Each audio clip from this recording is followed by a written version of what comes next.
a thing with these on. Holy cow. Happy Solar Eclipse Day, Jer. I don't have those things. I'm going to go blind today. I'm going to be cutting my grass around 2:30, which is for our time when we get our max 80% coverage. And I'm going to probably end up with blind spots forever. Dude, I did not realize how dark these things are. You can't see a thing. Well, they're designed for you to stare at the sun. Yeah, but they're going to be dark. Yeah, I understand that they were going to be dark. I believe me, I understand that. I didn't think it's like Stevie Wonder dark. You told me that people in Evansville are pretty fuzzed up about this because you're getting darn near 100% coverage, right? If we don't, all we have to do is go like 20 minutes south, and we've got 100% coverage. If we stay where we are, we're at a solid 99, brother. That's fine for me. Why travel? Yeah. Oh, yeah, totally. Plus, like, here's the thing. If you miss the eclipse, it's going to get dark again in like 7 more hours. Right. You're going to get it every night. You get it. Today, I was talking about how people were expecting big things. Even like we had a consultant and they were like, what are you going to do for the eclipse? What are your plans for the eclipse? And I was like, how exactly do you want me to report on the eclipse? Like, I could just be like, time for a solar eclipse report. It's sunny. Now it's less sunny. Your consultant sounds a lot like people I know that I work with. Now it's dark. Now it's less dark. Now it's sunny again. And that was your solar eclipse report. Like, what am I supposed to do? That jingle is way too long. Quit rambling. That was like four notes, Jerry. You could have done that in 2. It's man. The solar eclipse. Doo-doo. That's how you do it, Jerry. You keep it short, man. Someday I really like for the post-to-post viewers to get true context into like consultants and the way they consult and the way that you say a sentence like Jack and Jill went up a hill and they're like, are you really using word economy there? Are you cutting out what you can? Did they both need to go up that hill? Do we have to know their names? Couldn't you say they went up the hill? Couldn't you have just said Jack and Jill scaled? It's so annoying. And just like, it's part of a circle that never ends for Jer and I. No, especially for me. Or you could just say, I'll share that like a consultant heard a phone call that I got from some dude that had cancer treatment. And he called to thank me because every morning on his way to cancer treatment, he would listen to my show and he said that I would make him laugh. And he beat it. And he went into, he got rid of the cancer and he was very teary and he thanked me for getting him through it. And I thought that it was a really emotional thing for me. And I played it on the air. And my consultant, first thing he said was, about 30 seconds too long. Oh, God. And Jer, why didn't you end the call with, hey, who's the station that helped you beat cancer? Have him say the calls. Dude, it is. And you're right. It's like only radio people can sympathize with the struggles of an air check.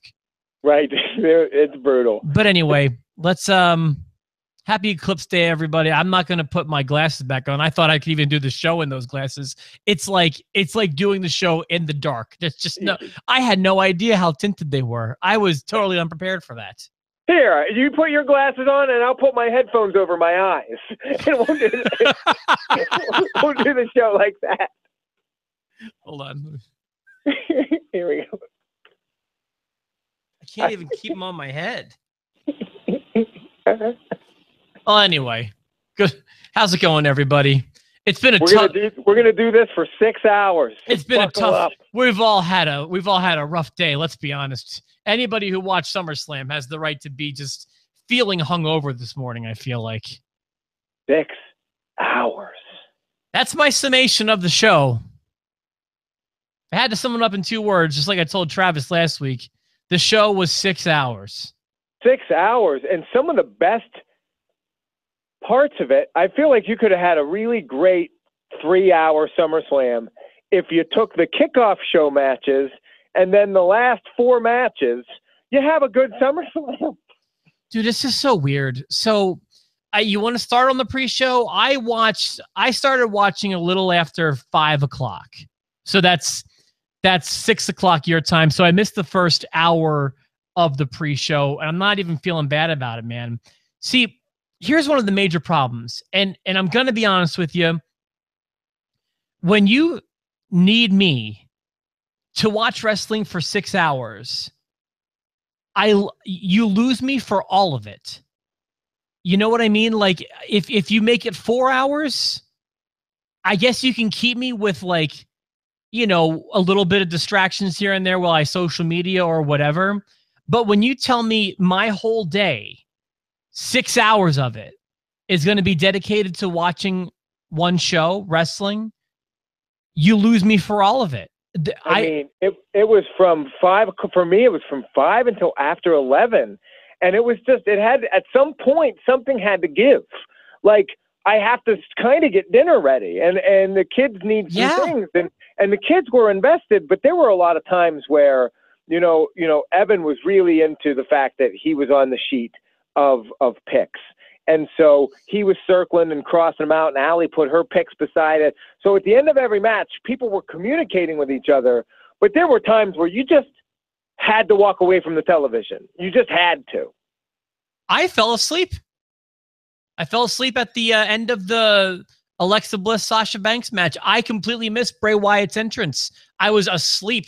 I woke up during the Demon King's entrance, and I was waiting for Bray Wyatt's entrance, but he was already in the ring, and I didn't know it. Yeah, the Alexa Bliss Sasha Banks, I've gotten good reviews, and a couple people said that they really liked that match. That match bored me too. It put me to sleep. You know, I didn't think, if we start with the pre-show, we only should start with the pre-show because it had the best match of the night up until like 9:30. Like, it had match of the night on the kickoff show that most people probably didn't even see, and it didn't even get competition for match of the night until Finn Balor and Bray Wyatt took the ring, and they didn't beat it.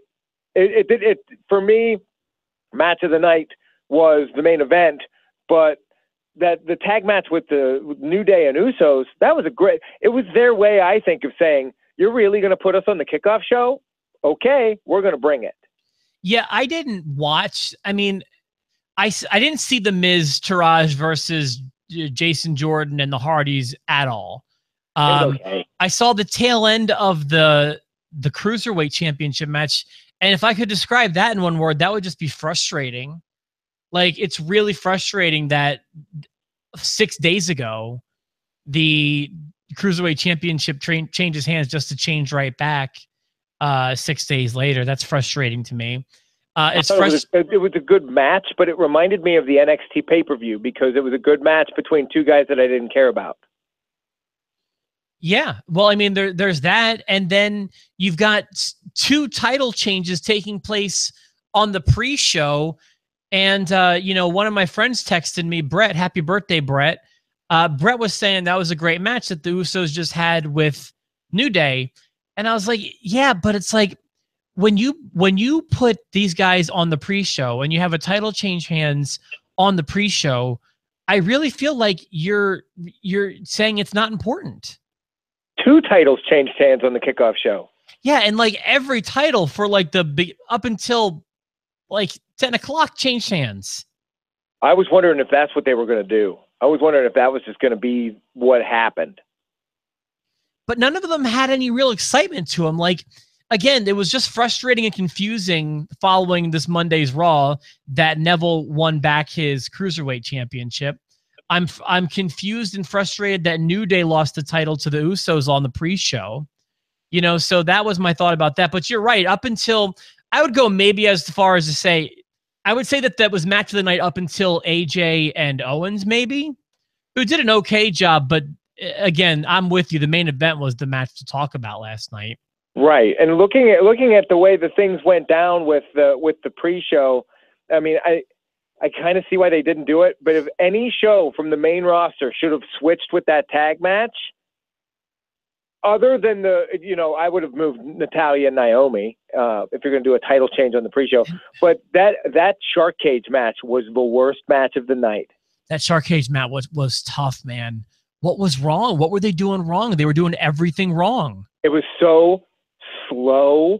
Enzo, who I usually like, became, he just, from chirping from the birdcage, I was just like, oh, God, I can't. And then he squeaks out of the cage, which would have been a cool spot if he'd surprised Big Cass, but he didn't. And then he doesn't jump on him. He slides down and hangs. That match was a disaster. Yeah, and it does seem to me like if I had to place the blame, it'd be on Cass. It should, yeah. I don't know why I feel that way. It just feels like, okay, if I had to air check that match, I would say the biggest problem of the match was once Cass was clearly in control and had Big Show pretty much beaten, Cass was just waiting for Enzo to get out of the cage. And he should have been attacking Big Show the entire time. Do you get the impression that he just stopped and waited for Enzo? Yeah, I think Cass makes a lot of mistakes like that, where he just feels not ready to me. Whereas he's got the size to have fit in the main event, but he would not have looked or acted or felt like he belonged in the main event. He is a far, far cry from that. I know a lot of people are like, Vince loves him and they'll push him to the moon. Well, that push to the moon will be years from now because he's not ready. Yeah, and it was really clear last night, and just everything involved with that match seemed to have a real timing. That was their thing. I guess maybe timing was the issue. The whole first official hour of SummerSlam was sucky. Like, so you've got the pre-show, which I was like, I like the Miztourage match, but I think I only liked it because it was the first match we saw for SummerSlam. So we were like, oh, SummerSlam's on, and we're getting excited and we're sitting down. And so you have that initial, that's the initial first match feeling. And then you get through the Cruiserweight and you have that New Day match, which I thought was probably going to be match of the night until you got to a certain point. Then the show starts. Dude, tell me if I'm wrong. We can just go over quickly. Cena and Corbin, I did not think was good. It was boring. I would call that fair. Naomi and Natalya, whatever. I gotta,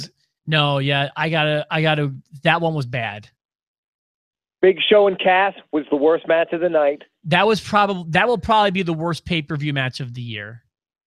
And Randy Orton versus Rusev was perfect. It was good because it was fast and it was, it made Rusev look strong. It got Randy Orton that pay-per-view win. Good, fine. We're moving on. And now how much did you want to see them wrestle? I wanted to see, you want to see the RKO out of nowhere, and we got it. Orton didn't have time to take his hoodie off. It was perfect. And then we had the match you slept through, which I admittedly didn't see a lot of that anyways. To be fair, I did see a lot of the match, but I fell asleep at the end. I had a couple sick people in my house, so I was taking care of medicine and thing at that point, so I kind of missed it. Well, with 6 hours of your life, you might need to walk away from some things, Jer. I understand. Yeah, you just have to walk away. Like, I didn't fast forward through anything, but I couldn't do it. I couldn't. My body literally couldn't do it. My body literally said, I've tapped out. Right as Sasha Banks is tapping out Alexa Bliss, as Alexa is tapping, my body's like, you know what? That sounds really nice. Let's just tap out for a little bit, Rob. I thought Finn Balor and Bray Wyatt were really good. I thought it was a good match.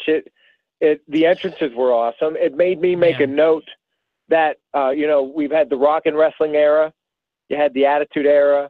I think we are in the entrance era. I think that's all they care about at this point. It is the entrance era of the WWE. So I've got to be honest with you, and I am probably going to be on an island here. Oh, man, how do I want to word this? For some reason, and I didn't get this last SummerSlam, but for some reason, the Demon gimmick, entrance, everything about it for me this year seemed incredibly lame. And you can do it that what you want to. Maybe it's because I saw it coming. Maybe it's because I've already seen it. Maybe it's because once he gets in the ring, he's no different than when he's normally Finn Balor. I don't know what it is, but when I saw it, I just went whatever. We got very excited for it. We liked it. You're probably on an island there. I think that it could become lame. I like how they use it sparingly. Once a year feels about right to me. You know, you can maybe even get away with 2 or 3 times a year. He'll be yanking that sucker out at every pay-per-view now. That's exactly. And I know, I'm telling you, it jumped the shark. And it might have happened on Monday when they dumped the symbolic viscous acidic fluid. Oh, and they mentioned that again last night. Who knows what was in that fluid? It was just call it bloodbath. It sounds so cool. No, that was. Where did you see blood? I didn't see blood. I only saw a symbolic viscous acidic red fluid.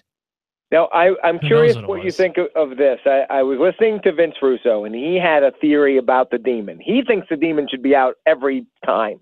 Every time you see Finn Balor, you should see the demon, is what he thinks. And his justification of it is that it's not like on a Monday Night Raw, you'd be dealing with Glenn Jacobs, and then on pay-per-views, you'd see Kane.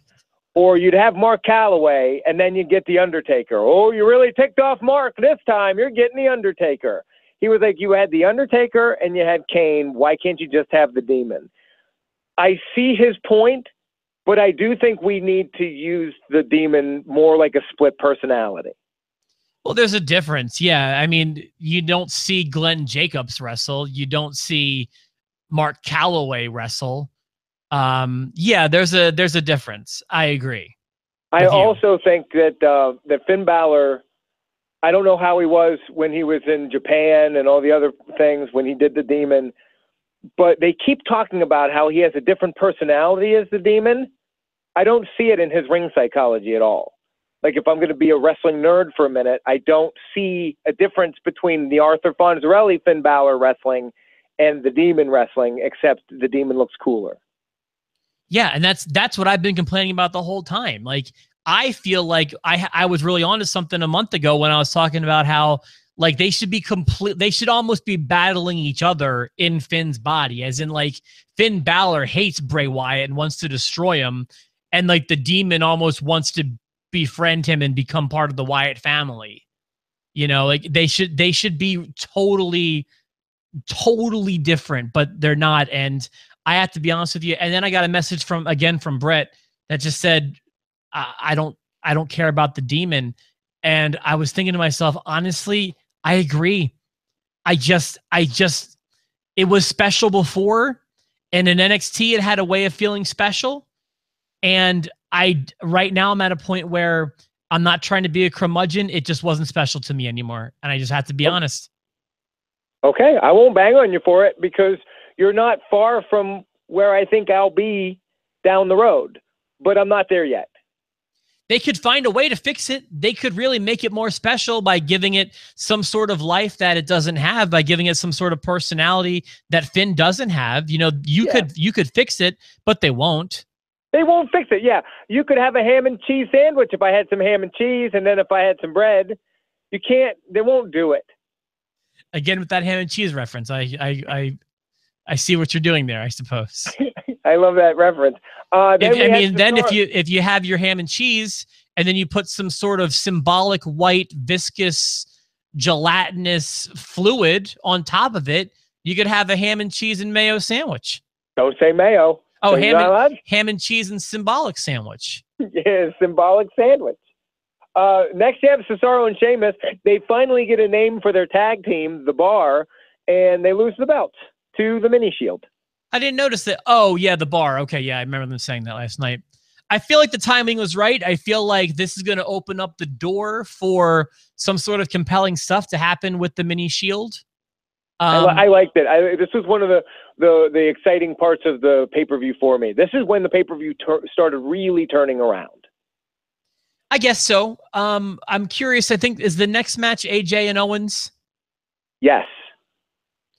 Yeah, I got thoughts, but go ahead. Do you want to say more about anything else before that?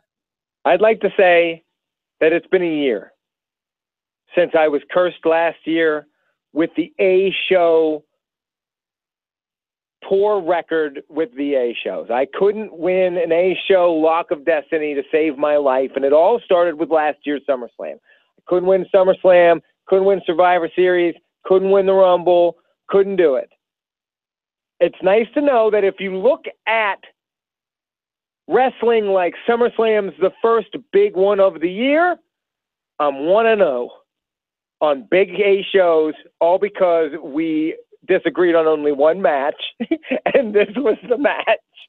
Or we didn't know that one of the matches taking place. You know, we would have picked the same ones on that toe too, according to what you said. Yeah, I would have picked the Miz Taraj.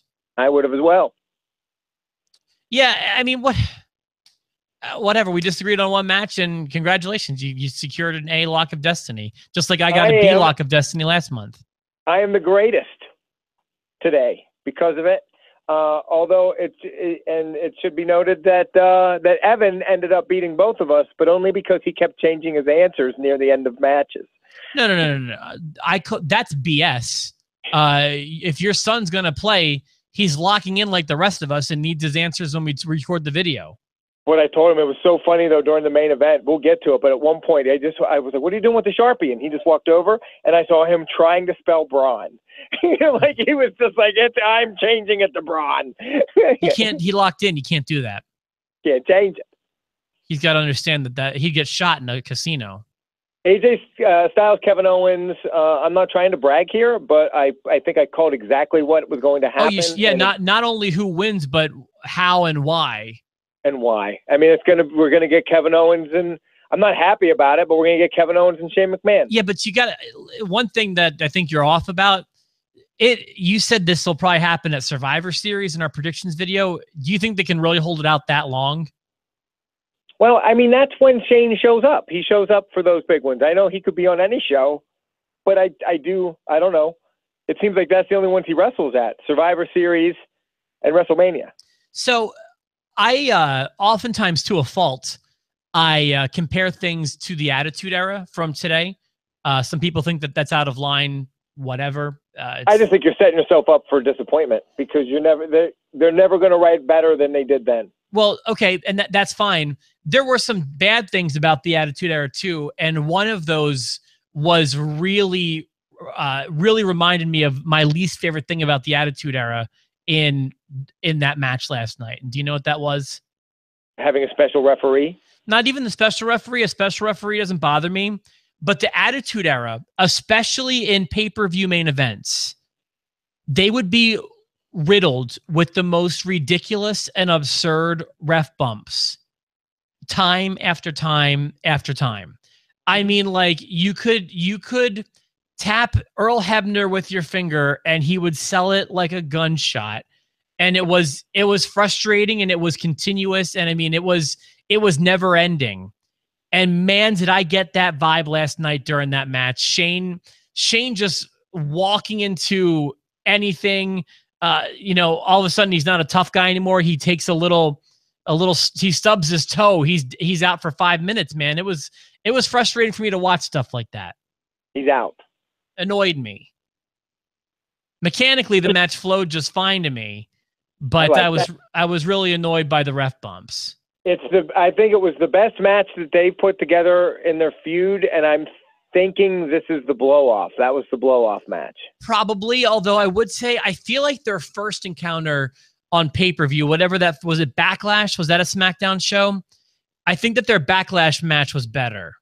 Backlash is where Jinder Mahal became champion. Yeah, and that was I believe that AJ and Owens had a better match there, perhaps. I'm still thinking. I'm still have the bad taste from Battleground and their match there in my mouth. It's been a really muddy angle with these two going back and forth with the belt. And was AJ supposed to kick out and all this stuff?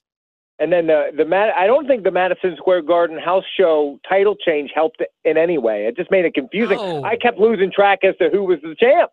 I almost feel like that's kind of what their gimmick is now. It's like kind of like a anything can happen reminder. And they're doing it at the sake of watering down their champions and their championships. I feel like, just like, I mean, what happened with Neville and Tozawa this week isn't much different than what happened at Madison Square Garden. Right. And how many title changes did we see yesterday that will become undone tonight? Who knows? So, yeah, that's kind of the thing. And a lot, and I feel the same thing about, I don't think Natty's going to have a long run with the women's championship. And the other problem is, like, with SmackDown's tag team championships, who cares? It's just, it's been one feud over and over and over again. It's just the belts just mean who won most recently.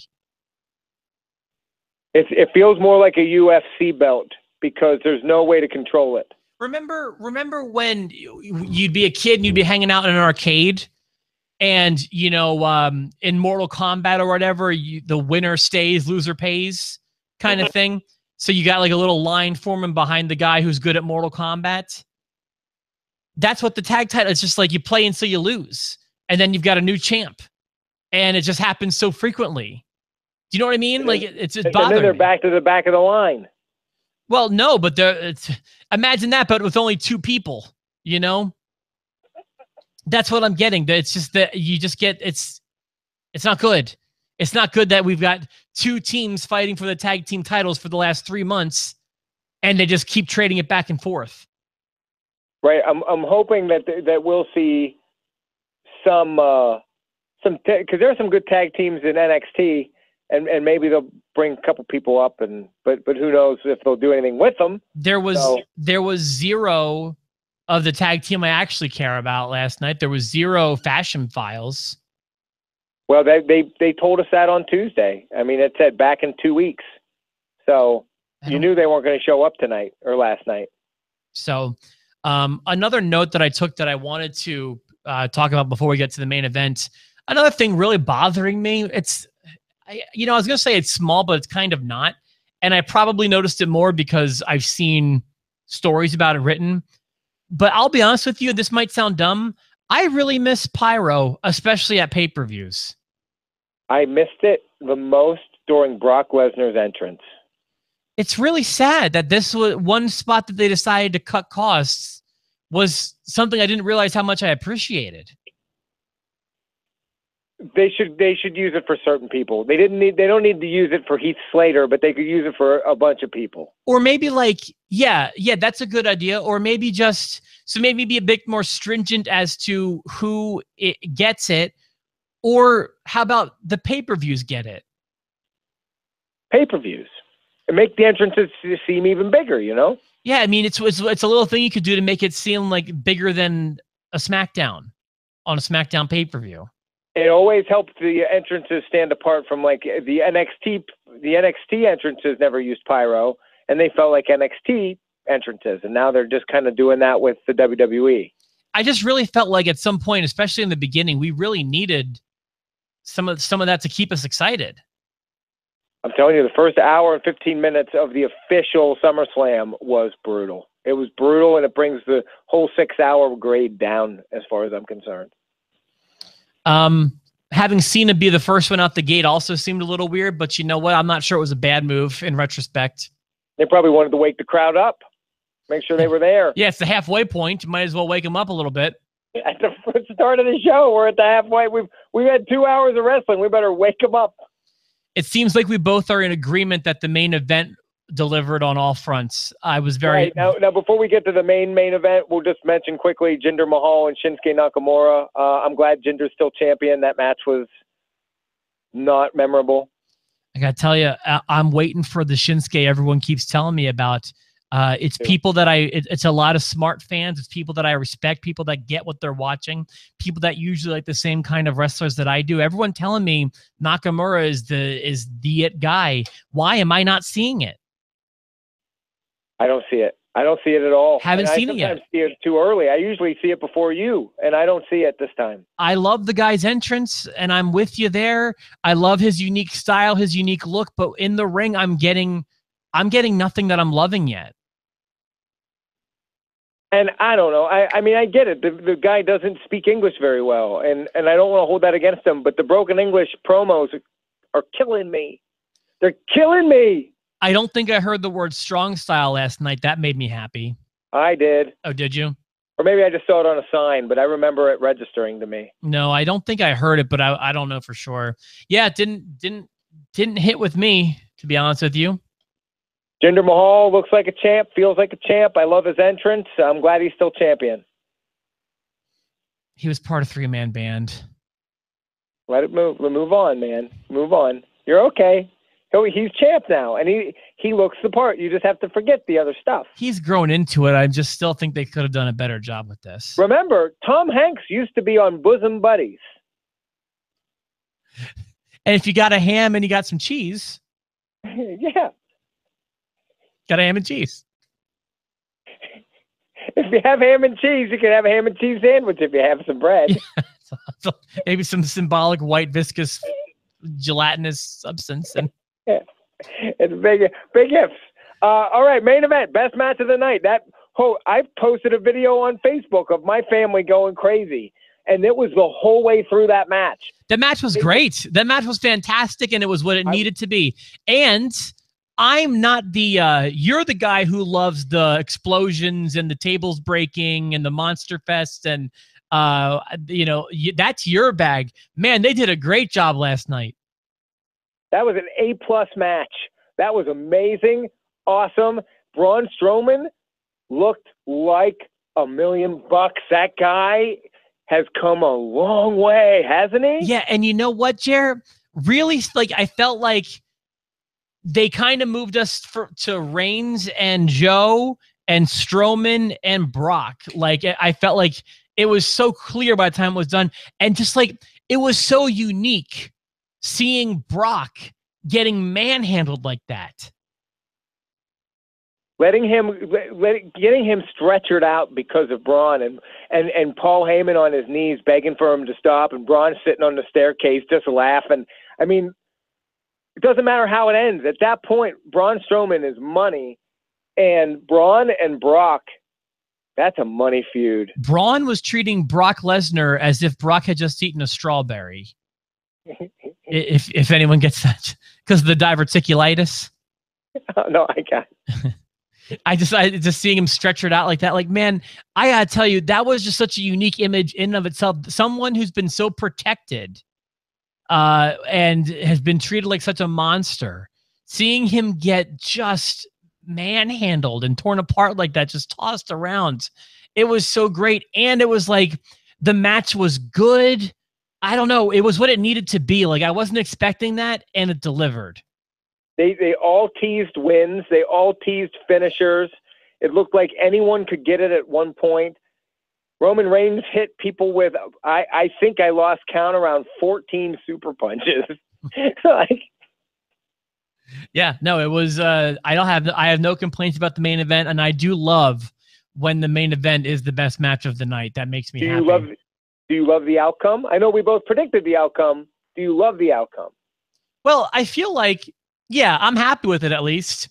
See, here's my concern is the Royal Rumble. I guess it was 2015 or 16. I don't remember what year it was. No, it wasn't 15. It might have even been 13 or 14. Whatever year before Roman Reigns won his first Royal Rumble, the crowd was so into Roman. I think it was 13. Whatever the case may be, when you watch that Royal Rumble, Roman is so over. The crowd is dying for him to win. Then we waited a year, and the crowd really got sour on Roman. And the problem was everything happened a year too late for Roman. Batista wound up winning that Royal Rumble, so it was right before WrestleMania 30.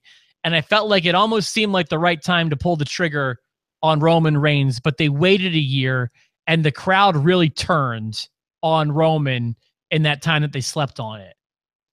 I hope that doesn't happen with Braun, because last night the crowd was dying for him. The crowd was dying for him to win. And to the point where I don't know that he'll ever be that strong again with a crowd reception.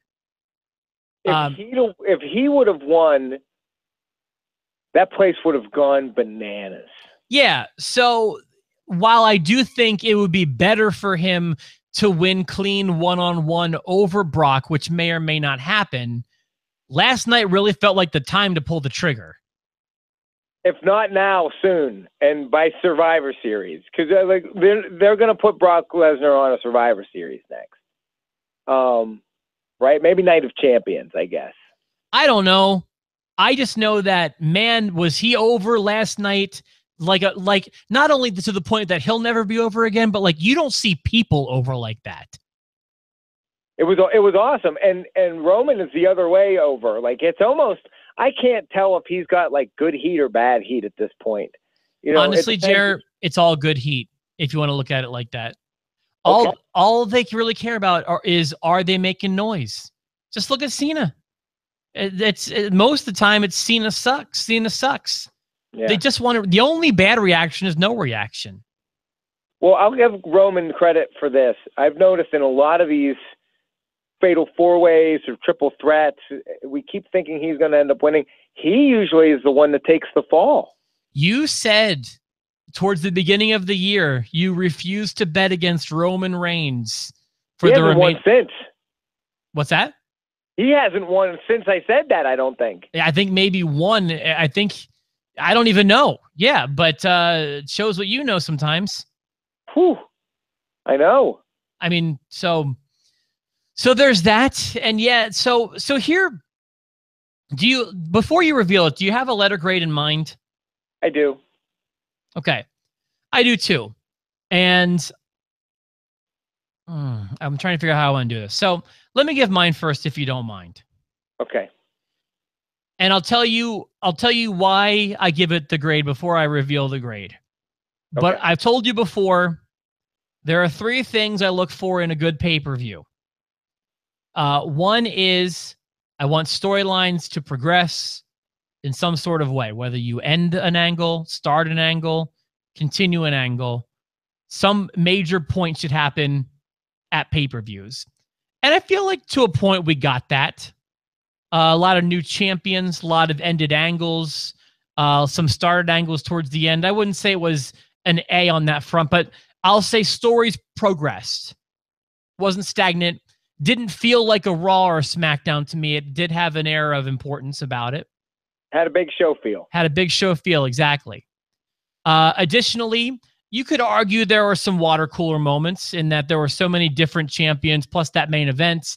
I would call that the Strowman destruction of Brock Lesnar to be a water cooler moment, I guess. So you got at least the one. Brock Lesnar on a stretcher was the first big one I saw.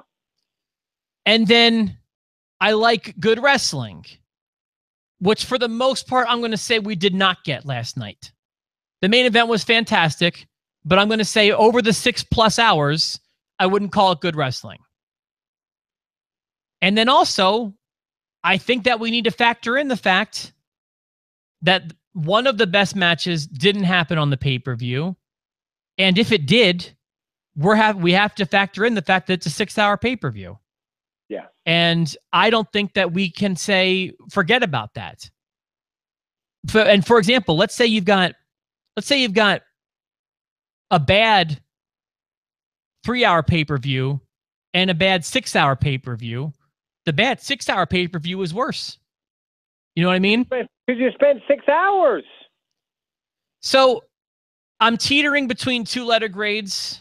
That's 25% of our day. I understand. And it's even more percent of our waking day. Our day awake. So because of the importance, the storyline stuff, I could go as high as a C- and as low as a D+, I guess. I'm content with a C- maybe. That main event really helped save it for me. The 5 hours leading up to it, very tough to get through, but stuff did happen. So when I compare it to other D+ shows this year, I feel like it's a little bit better, even though it is longer. So I can go a C- or a D+, Jer. And I look to you. Okay, for me, I tried to split it up like which show did better, Raw or SmackDown. And I think overall, you look at the Raw shows, Raw ended up with the better end of the pay-per-view, except Raw did have what you and I will say could be the worst pay-per-view match of the year, Cass and Big Show and Enzo should be kind of embarrassed by that match. So that's bad right there. The tag match, the 2 tag matches I thought were awesome.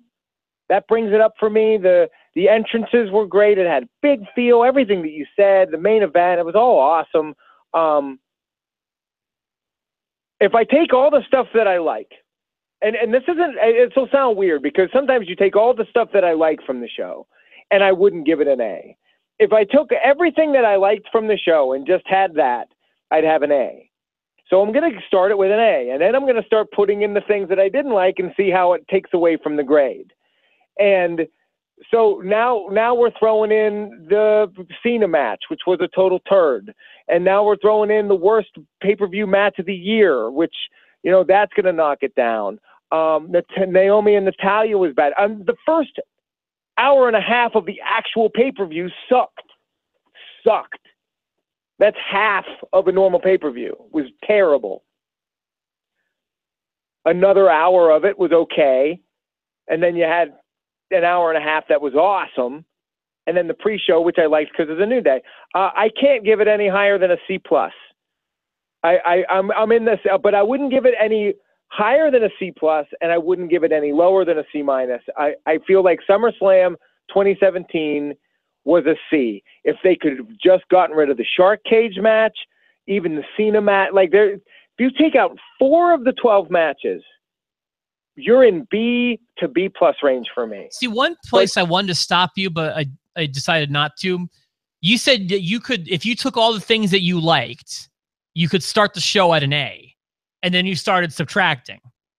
Yes. I feel like for me, I can't get an A at a starting point. I couldn't take everything I like from the show and make it an A.